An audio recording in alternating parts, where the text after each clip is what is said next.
Hi, I'm Mary Cardiga, and this is my diagnostic speech for Public Speaking 220. I remember my childhood and all the wonderful food that was always abundant and readily available. The home-cooked meals that my dad would prepare, authentic Filipino food. The smell from the spices, meat, and vegetables that would fill the house, and it would always make me hungry, even if I just ate not too long ago. Vacationing in Hawaii, my grandmother would cook her dishes, and again all the wonderful aroma would fill the house. Not only would the food smell so good, but it also tastes delicious. But I really didn't appreciate it until I had moved away from home and tried to duplicate the dishes, even with my dad's special recipes and secret ingredients. They never quite came out as good. I really didn't know how good I had it, or that I would someday miss my comfort food and wish I could turn back time just so I could taste their cooking again. As a child, I would always want to go out and buy takeout food instead of eating the home-cooked meals. As a teenager, I would choose to go out to dinner with friends instead of staying home to eat with my family.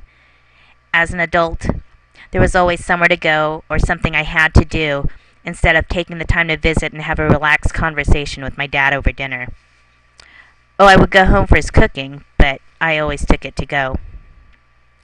What I should have done was to choose dinner with my grandparents when I was visiting them, so I could savor their company and the tasty meals. Stayed a little longer with my dad so we can share the meal that he cooked and catch up on all the family gossip. Visit more often so he can show me step by step how he prepared the meals. Maybe then I would be able to prepare the same meals for my daughter so she could taste the same flavors that I grew up with. Maybe then I would have seen the amount of love that was put into each dish that was prepared. Maybe then I would have learned that what makes a great meal is not only the ingredients that was put into a dish that made it so delicious, but the love that went into preparing the dishes that made them so good. You could taste the happiness that my dad and grandma felt as they cooked, because they knew that they were preparing the meals for the ones they loved. Maybe then I would not have missed the joy they felt when they saw us eating the food.